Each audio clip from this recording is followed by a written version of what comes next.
નમસ્કાર મારી ગુજરાતની તમામ બહેનોને જય હિન્દ।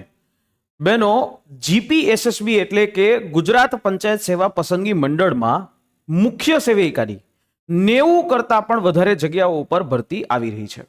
આ ભરતી એ શ્યોર છે અને આ ભરતીની અંદર જે 90 જગ્યા છે એના માંગણા પત્રકની પ્રોસેસ પણ પૂરી કરી દેવામાં આવી છે।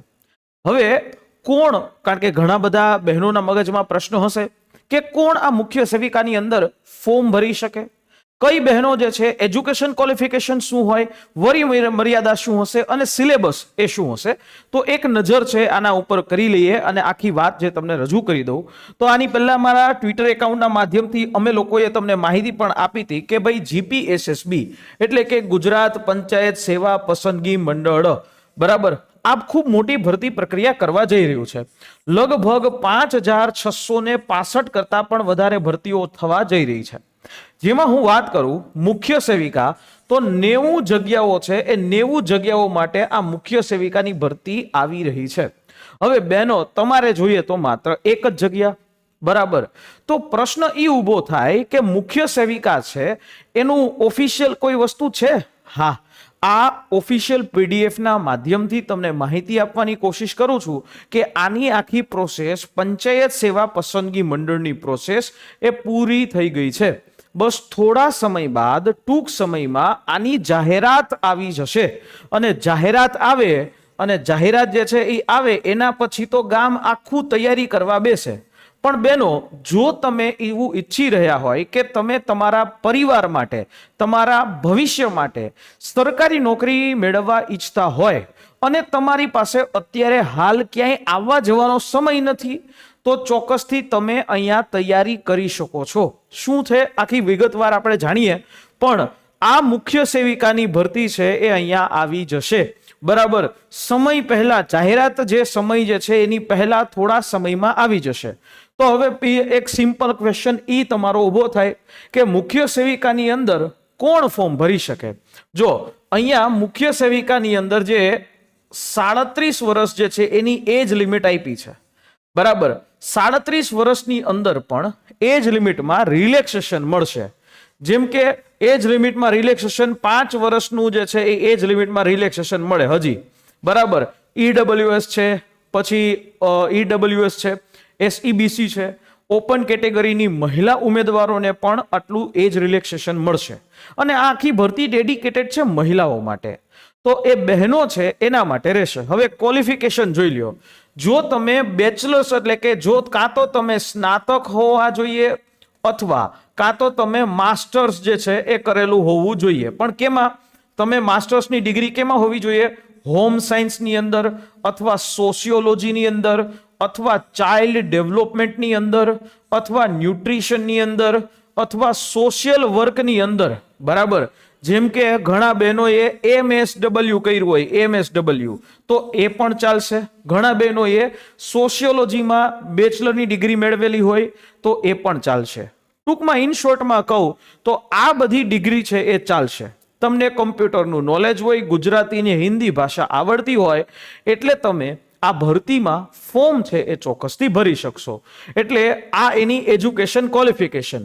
જો બહેનો તમે આ એજ્યુકેશન ક્વોલિફિકેશનમાંથી કોઈ પણ ક્વોલિફિકેશનમાં આવો છો તો તમારે તૈયારી હવે શરૂ કરી દેવી જોઈએ।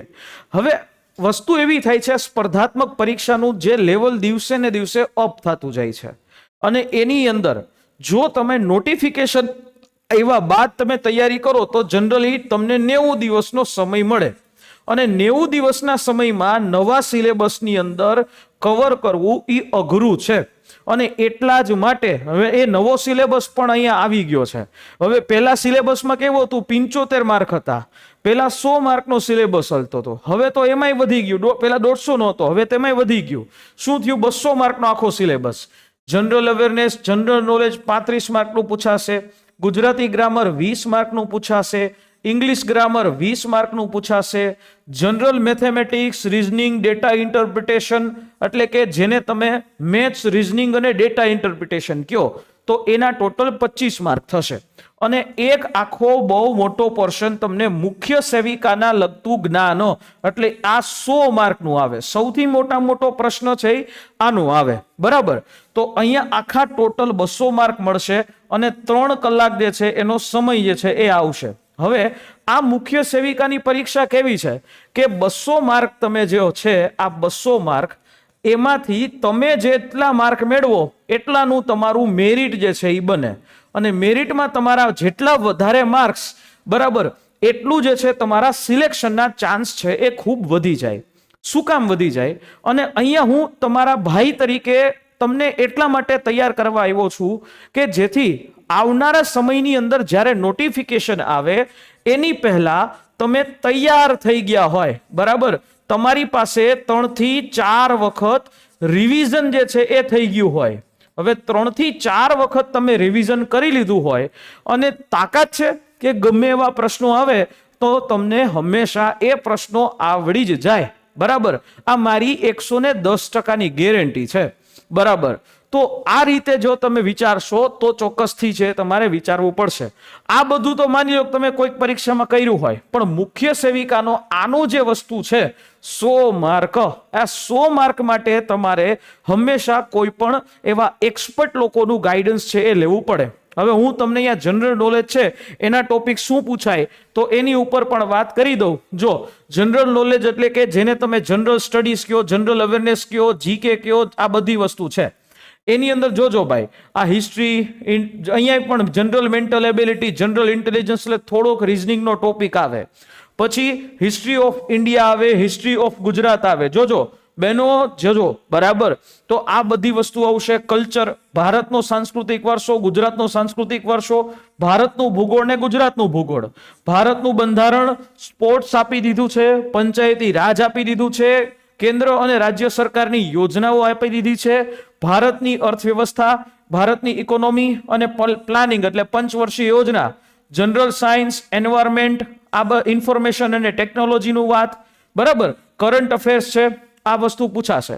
તો આ 11 ટોપિક છે જે જીકે ની અંદર છે. હવે વિચારો તો આવડો મોટો સિલેબસ છે, એ સિલેબસને કવર કરતા, બરાબર, આ આખો સિલેબસને કવર કરતા 4 થી 5 મહિના કમસે કમ લાગે. અને આના માટે ડેઈલી તમે 2-2 કલાકની મહેનત કરો તો તમારું આખી વસ્તુ ભેગું થશે. બરાબર, અને જ્યારે નોટિફિકેશન આવશે એટલે સીધું ધડામધેરાના તમે જે છે તૈયાર હોય. હજી હું તમને આ જોબ રિલેટેડની વાત કરું ને તો આ જોબ રિલેટેડના આ બધા ટોપિકો છે. ICDS વિભાગની આખી વસ્તુ પૂછાય. પછી આંગણવાડી કેન્દ્રો છે એનું કામ શું હોય, આંગણવાડી કેન્દ્રની અંદર મુખ્ય સેવિકાની ભૂમિકા શું હોય, આ બધી વસ્તુ પૂછાય. ચાઇલ્ડ ડેવલપમેન્ટ, 0 થી 6 વર્ષની અંદર ચાઇલ્ડ, બાળકોનું ડેવલપમેન્ટ છે એ કેવી રીતે થશે, આ આખી વસ્તુઓ છે એ પૂછાશે.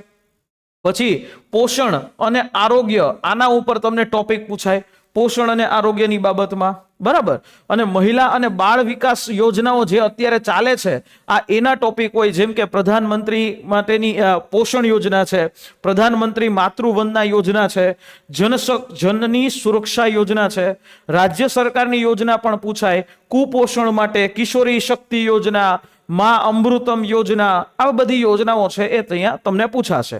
બરાબર, થોડું ઘણું પંચાયતી રાજ, કારણ કે તમારે જે જિલ્લા પંચાયત અંતર્ગત કામ કરવાનું છે એટલે પંચાયતી રાજ અને એની સાથે ICDS નો કામગીરી શું હોય છે, બરાબર, મોનિટરિંગ, સુપરવિઝન ટેકનિક ને આ બધી વસ્તુઓ જે નવા સિલેબસમાં છે.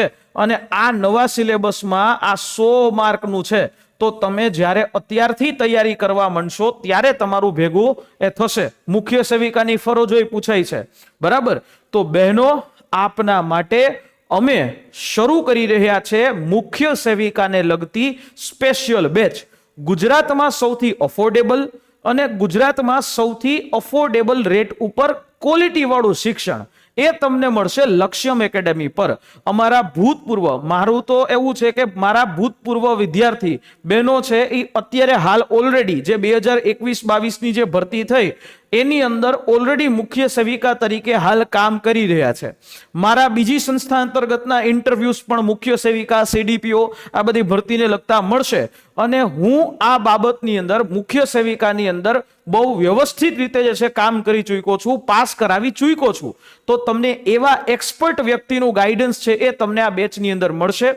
સાથે સાથે તમને એક સબ્જેક્ટના થિયરી લેક્ચર્સ, એની સાથે સાથે ડાઉટ સોલ્વિંગ લેક્ચર્સ, એની સાથે સાથે ટેસ્ટ એટલે કે ટોપિક ટેસ્ટ, મોક ટેસ્ટ, આ બધી જ વસ્તુ ટૂંકમાં તમને જે જરૂરિયાત છે એ તમારા આખા જે મુખ્ય સેવિકાને લગતી ભરતીના તમામ ટોપિક એ આ બેચની અંદર કવર કરી લેવામાં આવશે. અને આ બેચ છે એ અત્યારે માત્ર 5 દિવસ પૂરતી 3299 બરાબર 3299 ની અંદર તમને મળશે. અને આમાં હજી પણ તમને 100 રૂપિયાનું ડિસ્કાઉન્ટ પણ મળી જશે. અને એના માટે તમારે અમારી હેલ્પલાઇન નંબર છે એના ઉપર કોલ કરવાનો છે. હેલ્પલાઇન નંબર ઉપર કોલ કરીને સમગ્ર માહિતી તમે લઈ શકો છો. પણ બહેનો, જો તમે અત્યારથી પ્રિપેરેશન કરશો, મારે તમારી આખા દિવસના ખાલી 2 કલાક જોઈએ છે. 2 કલાક તમે આપો તો ચોક્કસથી તમારું નામ છે એ મુખ્ય સેવિકાની અંદર લઈ આવવાની જવાબદારી મારી. એવી મહેનત કરાવીશ કે તમારું નામ જે છે એ સિલેક્શન લિસ્ટની અંદર આવી શકે એવી મહેનત તમને લક્ષ્યમ એકેડેમીના પ્લેટફોર્મ પરથી મળશે. તો શું કામ તમારે વધારે પૈસાઓ ખર્ચ કરવા? માત્ર અહીંયા તમારો પહેલો પગાર જે થશે ને એ પહેલો પગાર અંદાજિત 26,000 રૂપિયા થાય. હવે પહેલા પગારના તમે વિચાર કરો તો કેટલા ટકા થયા? બરાબર, તો માત્ર જે છે એ ખૂબ એફોર્ડેબલ રેટની અંદર આખી વસ્તુ, એમાં 100 માર્કનું આવી ગયું, આ બધી વસ્તુ તમને મળી જશે.